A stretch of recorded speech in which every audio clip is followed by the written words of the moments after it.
Why are we so concerned what other people think of us? And does it really matter what impression we make in the world to strangers? I mean, these are people we're never going to see again. So that's what we're going to talk about, because guess what? All of us do care, even if we say we don't. And then I'm going to talk about how to deal with backstabbers on this morning's Coffee with Colleen.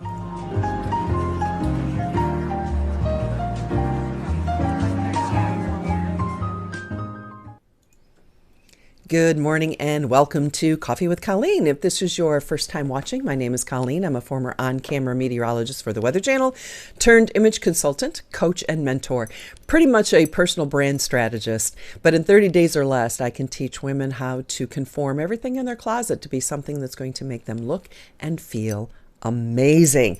Today, we are going to talk about impressions and personal branding in a sense, but this is part of a personal branding series that I'm doing for my clients.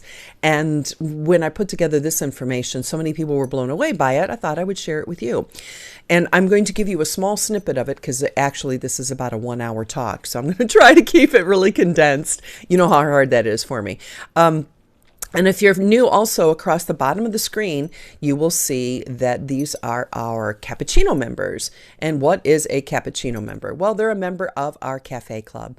And as a member of the cafe club, they get all the ebooks and notes from the shows and videos and audios and anything that I do. So it's all organized in one neat place that you can just go access it.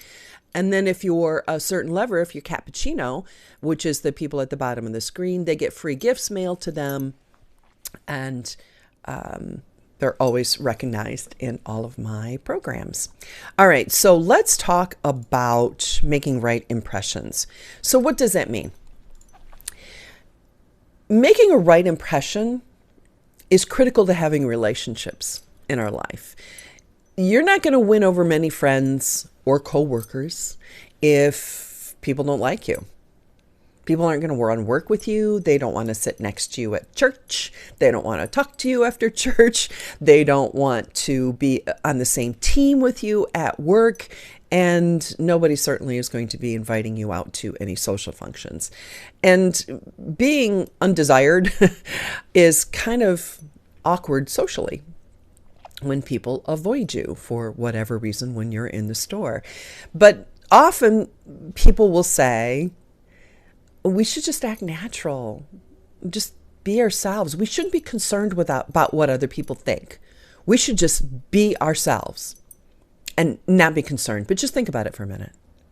Think about what life would truly be like if everyone in the world acted however they wanted to act and just acted natural. What if nobody was ever concerned about anybody else? Think about that. Think about appropriateness and boundaries. Think about how we would interact and communicate with each other if nobody cared, if everybody just acted natural. It would be a hot mess. People would be cutting their toenails at work or at the table or in a restaurant, and people would say whatever they thought. People would do whatever they wanted. So I'll get back to that in a minute. But think about the other side. Oftentimes, if we're in a situation where we have a shorter period of time and we need to make a good impression on this other person, think about that, like a job interview. When you're in a job interview, that is the perfect example of an exercise in self-presentation, in managing what other people think about you. And so you may have to put on not a front, but what you're trying to do is get across all of your best qualities in a short amount of time. So you kind of manufacture that by your responses. You know, tell me one of your weaknesses. Well, we've all been through that. We know how to answer that question, right? You talk about a weakness that you used to have that you made into a strength, right? So you are manufacturing your answers to put forward the best version of yourself. So It's not an artificial, well, some people do. Some people put up an artificial front, but they're putting forward the truth about themselves, but manipulating it into a conversation. Does that make sense? So if you don't make a good impression and you have the best resume, you're not going to get the job, because we as social creatures, we like to be around people we like.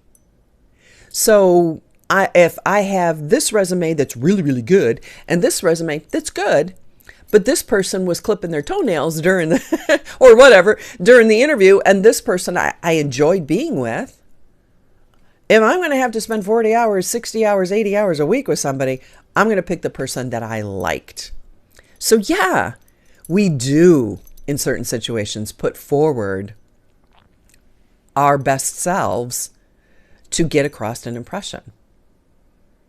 So yeah, we do care what other people think. So let's talk about decorum, politeness, concern for other people, society, that type of thing. So again, going back to, what if you saw somebody that never brushed their teeth? I was in a situation a few years ago where I went back to school and got another degree. And the young man who was sitting next to me, I don't think he brushed his teeth for like a month. And it was extremely difficult to sit next to him. So do we brush our teeth for not having halitosis? Do we brush our teeth to make sure our teeth don't fall out? Because there are grooming standards that we do. But think back, why do we do them? Oftentimes, these are things we do because of habit, because we were trained to do them when we were children. We were taught to brush our teeth. My daughter has her son who right from the beginning, he was just a wee little thing, and she would take that toothbrush and brush his gums before he even had teeth. The teeth were just budding out, so that he got into the habit of good oral care. And he fuzzes about it at night because he wants to do it now. He's almost 2, right? So he has to brush his own teeth. So a lot of these grooming standards we learned when we were little. Get up, brush your teeth, change your clothes, comb your hair. Those are all grooming standards that we learned. But think about it. When you're out in public and you see somebody who isn't groomed, whose teeth are grody, whose hair is a hot mess, whose clothing is wrinkled, we form impressions of people immediately. We have a gut response. We have this reaction. So if we have a reaction about other people, do you think they have a reaction about us? Do you think they look at us and have reactions based on what we're wearing, how our hair is done, what kind of glasses we wear, whether or not we have glasses on? People all the time are making assessments, and I've talked about this before, and I'm sure you have it by now, and if you don't, I'll give you the link. The 7 judgments people make about you in less than 7 seconds.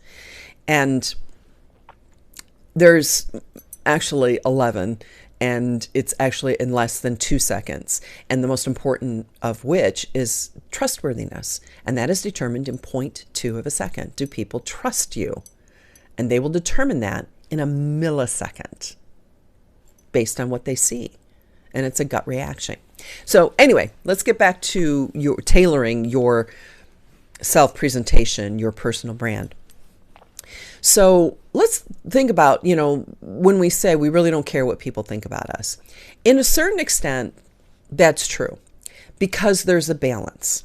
So when you have low concern about what people think about you, you can pretty much tell by looking at people, right?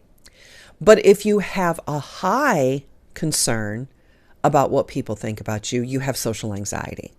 So as with all things, virtue lies in the middle. We don't want to be so unconcerned with what other people think that we're offensive, but we don't want to be overly concerned and base too many decisions on what other people think of us. So there is a balance. Should we always be, now think about that, should we always be completely honest and open about our deepest and darkest secrets and our greatest shortcomings and our personal problems? This goes back to social convention. When you say to someone else, hey, how you doing? They respond, fine. or great, thanks, how are you? It's how we break the ice. It's just a social convention. Now, people with Asperger's are so literal that they have to learn that that's a social convention. Hey, how you doing? Oh, well, guess what happened to me today? And they go into great detail. We don't want to be around that.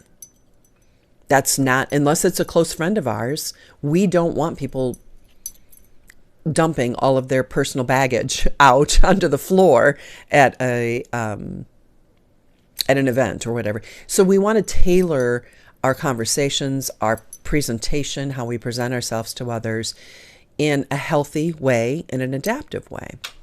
So in many situations, when people present their attitudes, their characteristics, their emotions in a completely open, honest, truthful way, it's actually a sign of a psychological disorder.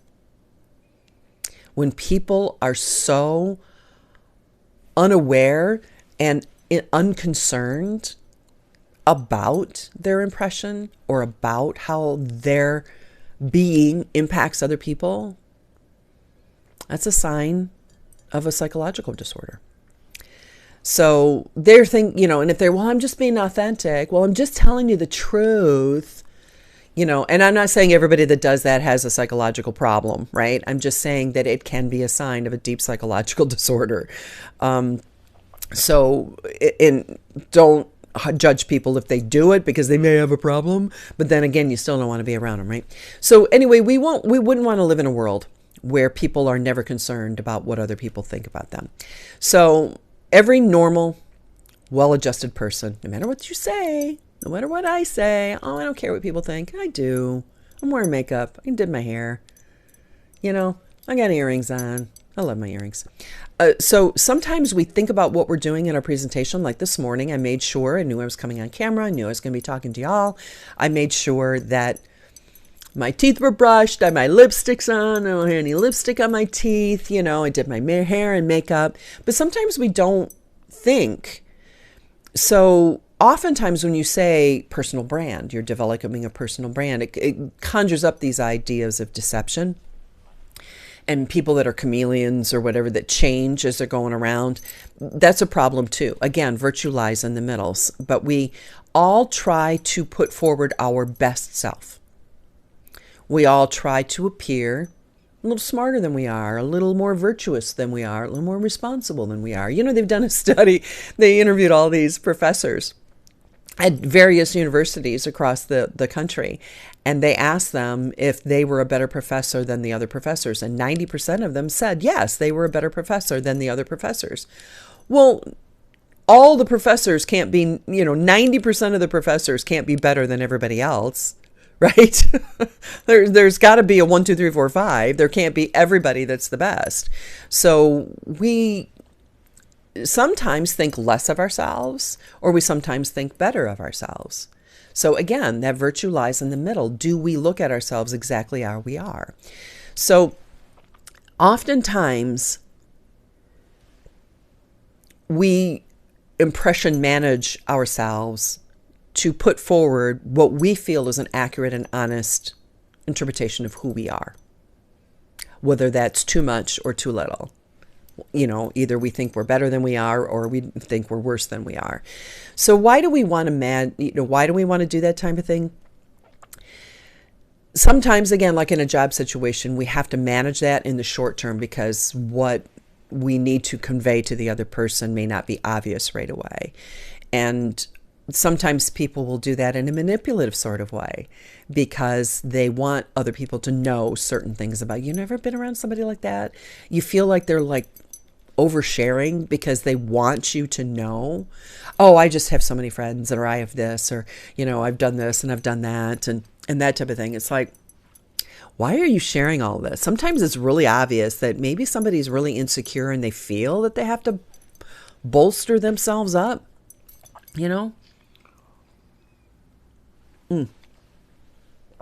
Excuse me. I've got something stuck in my throat. But you can see this strategy also with feelings. Sometimes we may have a poker face, but it's important that we send the impression of what we're feeling. So in order to get that point across, we may make a face or do something or say something to make sure the other person understands really how we're feeling. So that means you care about what that other person thinks, because you're trying to make sure that they understand your genuine emotion. So you're not putting on a front. You're not pretending to be somebody that you're not. You're getting across the fact that this is how I feel right now. So it's a tactical move, really, in self-presentation. You're being honest, but it's also a tactical move to get across. I already covered that. Since I know this so well, I'm like jumping around, so I have to look at my notes. Like, oh, I already covered that. I'm not doing it in the order I intended to. Talked about being little and parents teaching you grooming behaviors. Motivated by your desire to influence impressions. And okay, so what about clothing? Of course, you know this is a big thing for me, right? I want to make sure that people are comfortable in what they're wearing and that what you're wearing sends a certain impression. So today, wearing denim, so that's a little bit more laid back. If I was wearing like a blazer, it would be more professional. If I didn't have a jacket on at all, it would be more casual. So there's impression management as far as what you wear. We'll go back to the job interview example, because that's a prime example. What do you wear to a job interview? Do you just go in a swimwear? Do you just go in swim trunks and, a pair of sandals and a tank top? Hey, this is just me. Okay, if that's how you feel. But is that appropriate for the job situation? And as I always say, you dress for the job you want, not the job you have.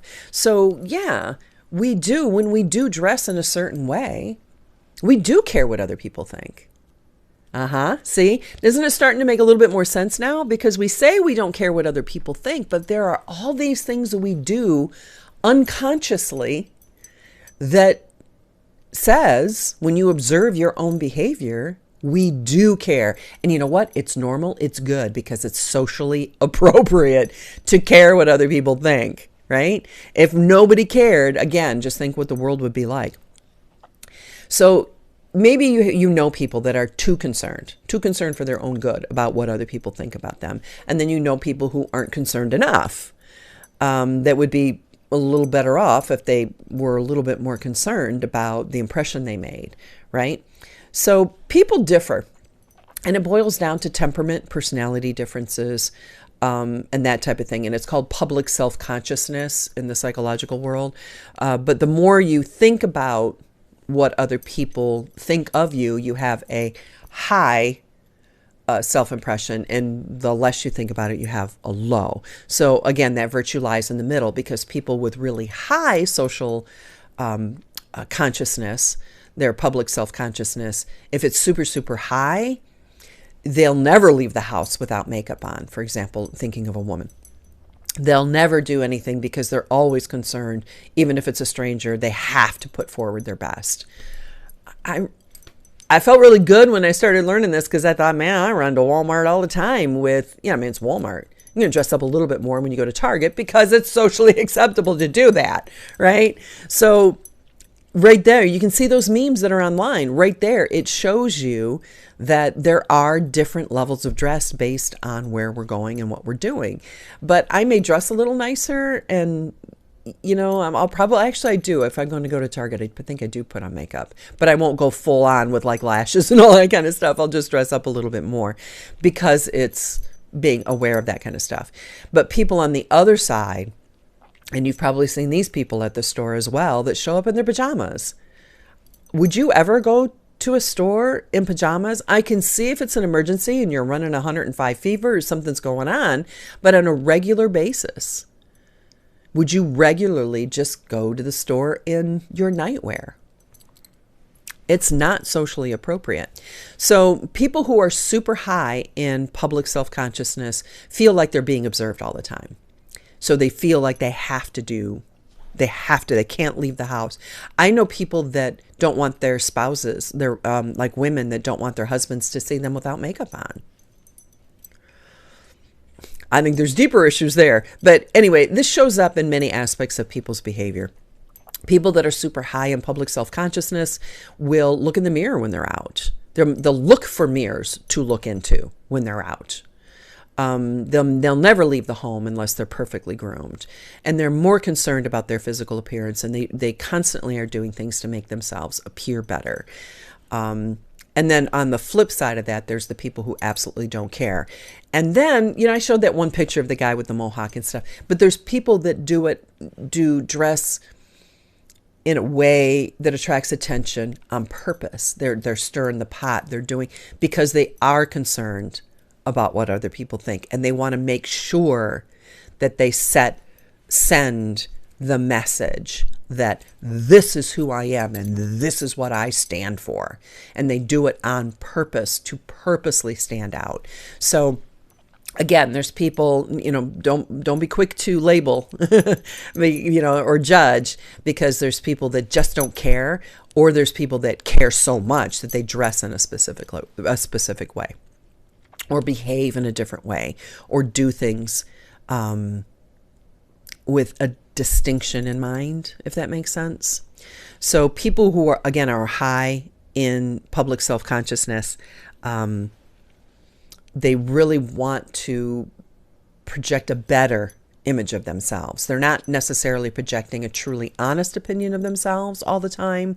They're trying to make an effort to make themselves look better than they are. Does that make sense? Right?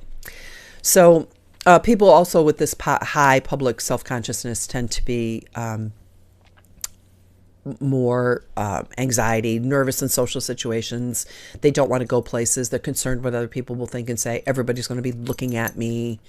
That social anxiety thing. So the other people just don't care. They just go wherever they want, do whatever they want, and tend to be kind of like a bull in a china shop. So understanding that, first of all, we all care what other people think.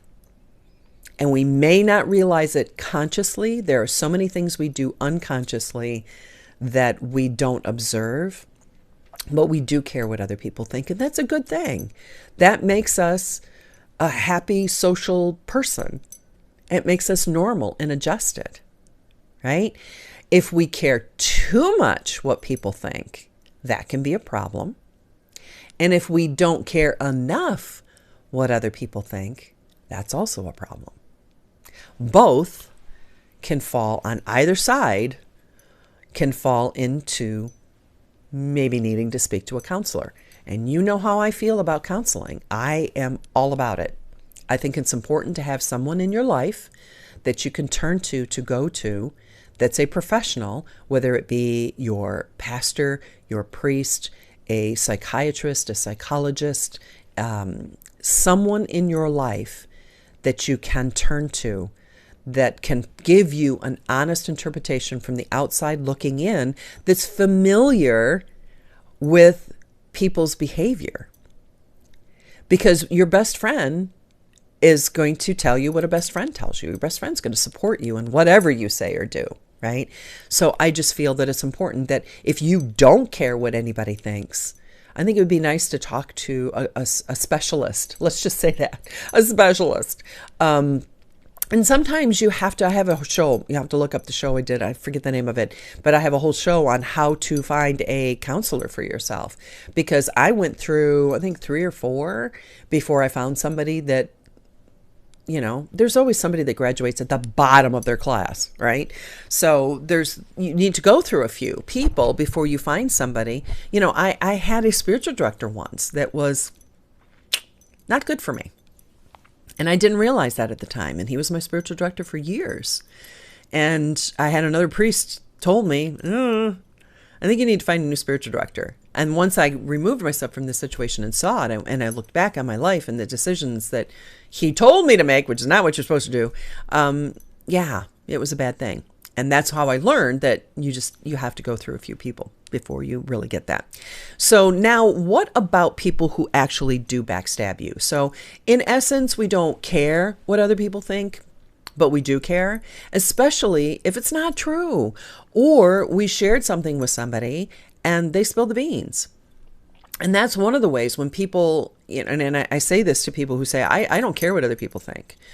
And I said, we all have like a deep, dark secret, something we've done, something we've said, something that's happened in our lives, somewhere along the line that was really embarrassing. And it may be not like a deep, dark secret, but it may be something that's really embarrassing. And you think about it now and you still kind of blush. So let's say you're with people that you like. And if they knew this tidbit, this brief flash of a moment in your life, they may think differently of you. And you're in conversation and somehow it comes up.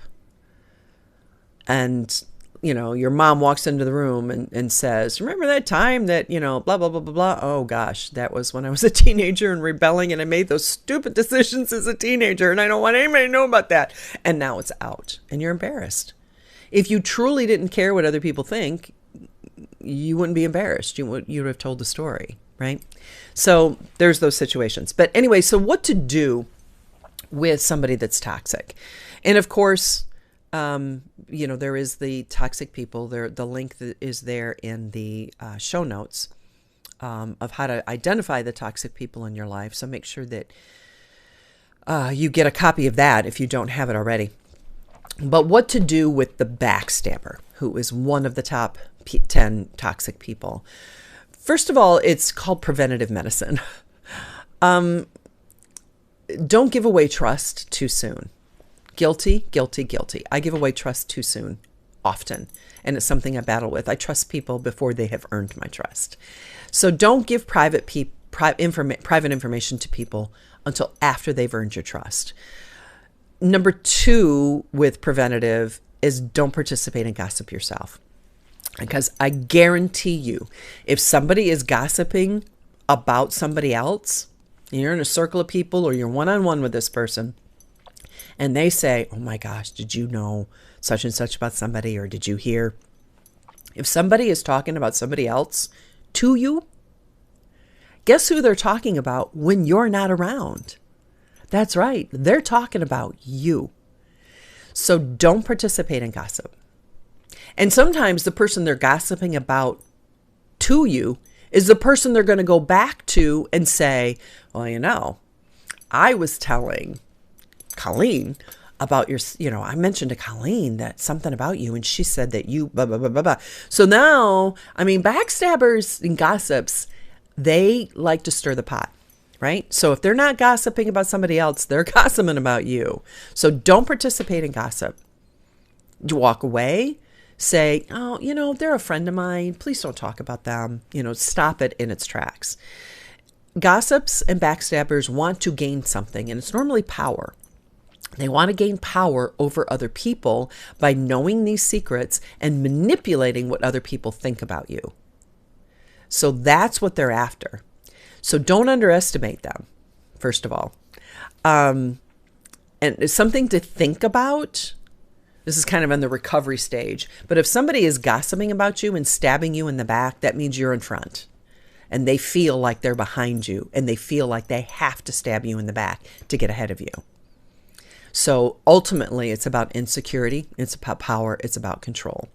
If you are at work, and you're being sabotaged or backstabbed at work, start documenting it. Keep specific documentation and keep a record before you go to the higher ups and do something about it. And there may be times where you want to confront the person in the work environment first before you take it to upper management, or, you know, that's my preferred way of handling things, but sometimes that's not the best way. It depends on your situation. So the most important thing to do, first of all, is document it if you're at work. All right. So now what are you going to do? You find out that somebody's backstabbing you and gossiping about you. First of all, stay calm. Realize that most people don't like gossips unless they themselves are a gossip. So if people are gossiping and backstabbing in general, they may not be that trustworthy a person, and other people may not find them very trustworthy. So stay calm. Emotional responses are 99.9% of the time not the best way to respond to something. Revenge and retaliation are never a good option. It's not wise. First of all, you don't know what that backstabber is capable of. Truly capable of. And they are only powerful when your back is turned. That's where they get their power. If they had any sense of self-respect, they would confront you directly. And if you've ever confronted a gossip, as I have numerous times, they wilt in front of you. They're embarrassed that they got caught. They're even more embarrassed because they feel this sense of power that you would never have the audacity to come and speak to them about it. So that when you do confront them about it in a classy, calm way, it blows their mind and they tend to crumple. Not always. They tend to crumple. All right. So if you've gotten to the point where you feel that you need to confront them, you need to be calm and classy about it. I think there's a misunderstanding about such and such. I've been told by other people that you have said these things. I just find it hard to believe. So I just wanted to clear the air. Can you tell me about that? And then throw it on them. Okay. I've heard there's been these false rumors about me. Do you know anything about that? And then watch them backpedal and their eyes will shift and they'll, their body language will change. Or it could have been a misunderstanding. The person who told you might have been the gossip who was trying to stir the pot, right? You don't know. So if they said that came from this person and you confront the person, do it calm, be classy about it, and hear them out. If they start to explain or apologize, it could have been a misunderstanding or it could be malicious. So listen. You have 2 ears and 1 mouth. Use them in that proportion. Listen. Give them enough rope to hang themselves, because if they're guilty and you give them enough rope, they will hang themselves, because guilty people like to talk. And also, you know this with your kids. If you say, "Did you have the cookie?" No. But if it's like, no, I wasn't even home. I don't even like cookies. I mean, methinks thou dost protest too much, right? So a guilty person is going to rattle on and on and on, unless they have a psychological problem, and then you've got a different issue. So just prove them wrong by staying calm and classy. Handle it. Your actions will speak louder than your words. So if you run in there and start yelling and screaming, and especially if it's in a work environment, that's not a good way. Then you need to drop these backstabbers out of your life. This is a toxic problem. This is an issue. They are not going to change. If they're gossiping about you, they're gossiping about other people, and who wants that in their life? You don't want that to be around it. Now that it's been dealt with, if it's come to the point where you've confronted them, you've cleared the air, you have dropped them out of your life, it's time to move on. It's time to let it go. Don't let these things fester in your mind, because then what do we know about our memories? I've talked about this before. 80% of our memories aren't accurate. So when you're upset about memories of things that have happened, don't trust your memory, because your memory will blow things out of proportion. Remember, your brain is dumb, and your brain tries to protect you and will always portray you as the innocent party, even when we're not, right? So be careful about your memories. But when something like this happens, it's a forgive and forget. I forgive you, but you're out of my life now, because I'm not an idiot, right? We're not doormats. We're not meant to keep people in our lives. Just because we're Christians doesn't mean we keep people in our lives that use us as a doormat. We confronted the issue. We've dealt with it. We've resolved it. We've now eliminated this person from our life. We said, you know what? I may have trusted this person too soon. Maybe I did give them private information. Maybe I didn't. Maybe they just created it, which has also happened. But in either sense, it's time to turn your back on it. Otherwise, you're still giving them power over your life. So I hope that was helpful for you. If you thought this was helpful, then share it with somebody else. And let's see if we can get a better sense of, I don't care what other people think about me going on in our life. All right. Thanks for watching. Take care, and we will see you next time. Let me find my animation. There it is. Got to find my closing animation. Take care. God bless. Bye.